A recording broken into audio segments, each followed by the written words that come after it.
They decided who he was before he ever said a word, before his handshake, before his qualifications, before his character.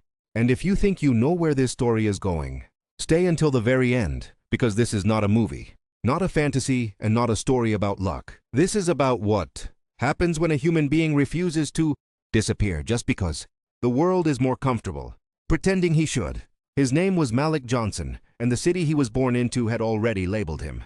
Not officially, of course. There was no document that said, "This boy will struggle." No law that said this. One deserves less. But everyone knew. The look said it. The silence said it. The expectation said it louder than words ever could. Malik grew up in a neighborhood people only talked about when something went wrong. Sirens were more common than laughter. Broken streetlights flickered like they were tired of trying. From a young age, Malik learned two lessons the world never teaches in school. First, that effort doesn't always lead to opportunity. And second, that being judged for things you didn't choose hurts more than failing at things you did. In school, Malik wasn't stupid, but teachers didn't expect brilliance from him. When he did well, it was treated like a surprise. When he struggled, it was treated like confirmation. He has potential, they would say, but potential is a polite way of saying not yet worthy.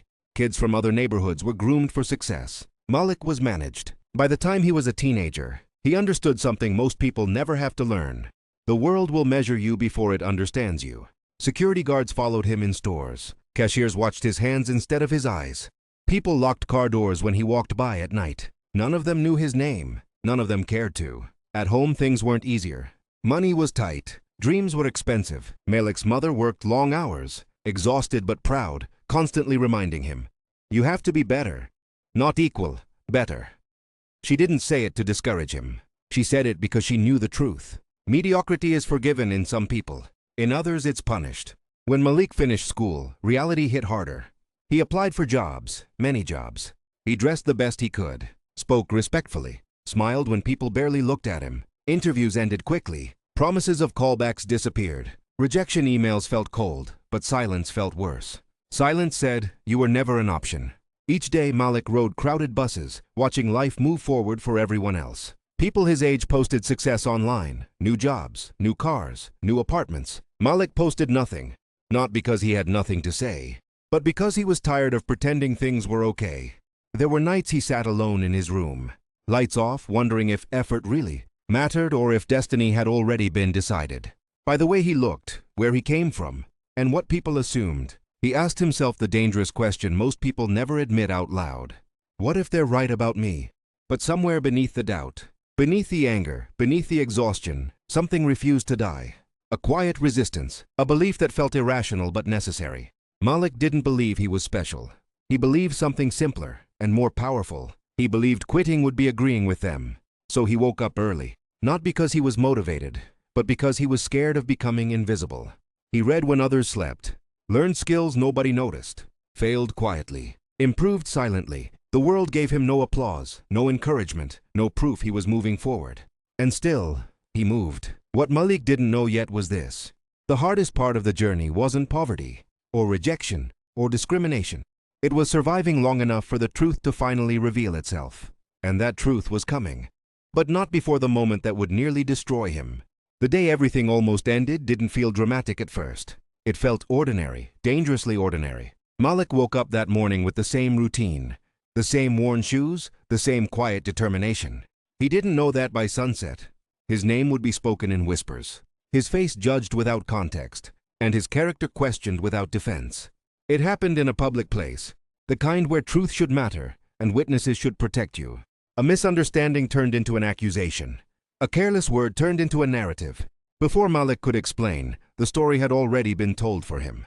People stared. Phones came out, eyes narrowed. No one asked what really happened. They didn't need to. To them, the explanation was obvious. It always was. Security arrived, not calmly, not neutrally, but ready. Malik felt his heart pounding as hands pointed and voices overlapped. He tried to speak, but his words drowned under assumption. In that moment, every stereotype he had spent his life outrunning caught up to him all at once. He saw it clearly then.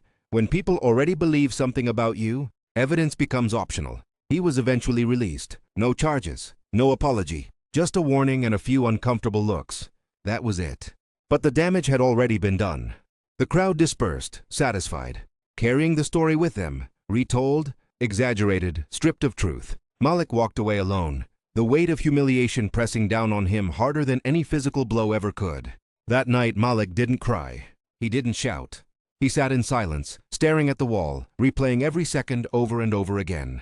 Anger came in waves, followed by shame, followed by exhaustion so deep it felt permanent. For the first time in his life, quitting didn't feel like weakness. It felt logical, reasonable, even necessary. He thought about how easy it would be to stop trying, to accept the role assigned to him, to live small, invisible, and safe from disappointment. He thought about how hard he had worked just to be misunderstood anyway. And for a terrifying moment, he believed the lie that effort was pointless. But then another thought surfaced, quieter but stronger. If I give up now, this moment becomes my definition. That scared him more than failure ever had. So Malik made a decision that night, one no one saw, no one celebrated, and no one believed in except him. He decided that even if the world refused to be fair, he would refuse to be careless with his own potential.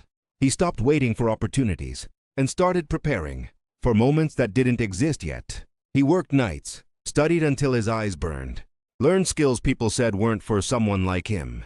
He failed repeatedly, sometimes publicly, often privately. He watched others move ahead faster with less effort and fewer obstacles. He learned to swallow resentment and convert it into discipline. There were days he questioned himself again. Days when progress felt imaginary. Days when loneliness screamed louder than motivation.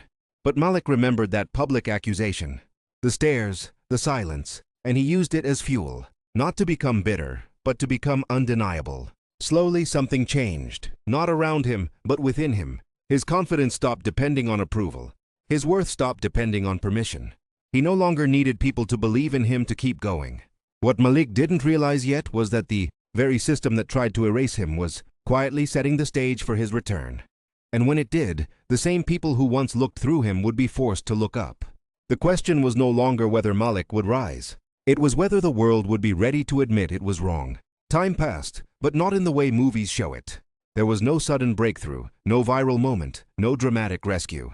There was only repetition, early mornings, late nights, missed celebrations, empty weekends. Malik's life became a quiet cycle of effort that no one applauded and few even noticed.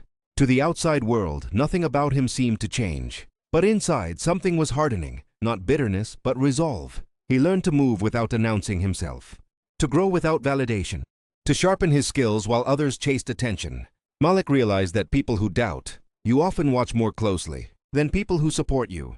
So he gave them nothing to talk about. No excuses, no complaints, no explanations. There were moments when opportunity brushed past him and kept going. Moments when he almost got his chance, only to watch it handed to someone else.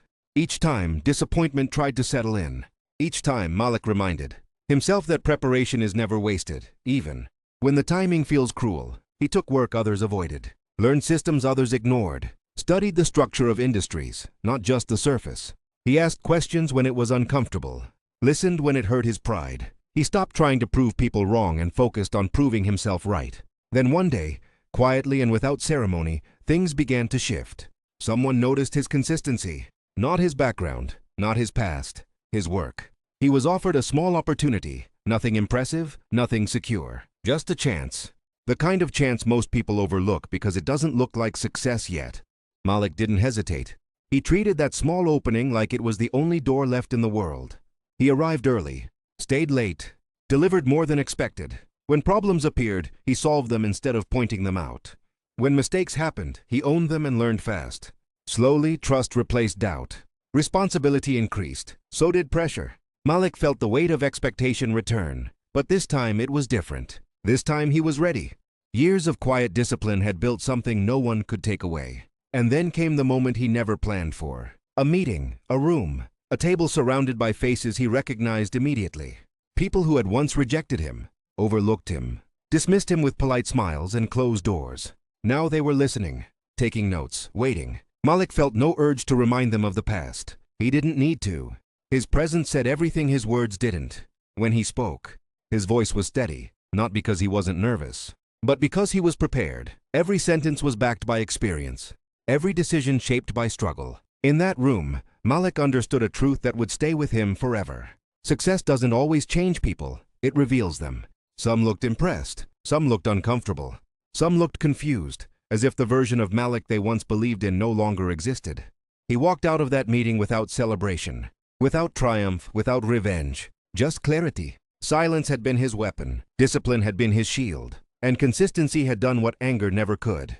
But the journey wasn't over, because success brings visibility, and visibility brings a new kind of test, one that would force Malik to decide who he really was, and what his rise would stand for. Success did not arrive with fireworks. It arrived with responsibility, with expectations, with eyes watching Malik more closely than ever before. Visibility, he learned, was not comfort. It was exposure. The same world that once ignored him now observed him, measured him, and quietly waited for him to fail. As Malik's role expanded, so did the pressure. Mistakes that were once overlooked now felt amplified. Every decision carried weight. Every action felt like it represented more than just him.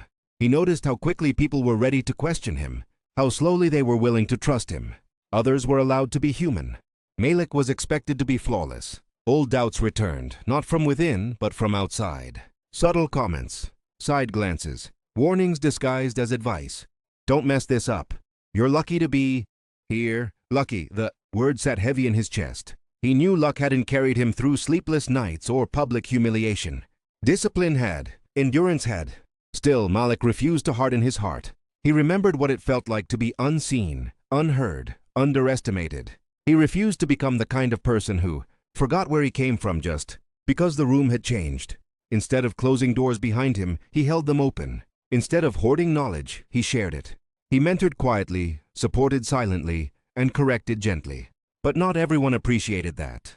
There were moments when Malik was challenged unfairly, questioned publicly, doubted privately. Moments when he realized that rising didn't erase bias, it simply changed its form. The difference now was that he had something he never had before, leverage, and he had to choose how to use it. One defining moment came when a young man, much like Malik once was wrongly judged in front of him. Malik saw the fear in his eyes, the familiar tension, the same assumptions forming in the room. Time slowed. This was the test, the real one. Malik spoke up, calmly, firmly, with authority earned, not borrowed. He asked for facts, for fairness, for patience. The room shifted. Some resisted, some listened. But the outcome changed. Truth replaced assumption. In that moment, Malik understood the full meaning of his journey. He hadn't survived all that pain just to succeed. He had survived it to protect others from unnecessary suffering, to interrupt cycles, to challenge quiet injustice. The applause that followed didn't matter. What mattered was the look on that young man's face. The look Malik wished someone had given him years ago. For the first time, Malik felt something deeper than success.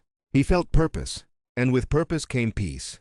But one final realization remained, one that would define how he lived the rest of his life.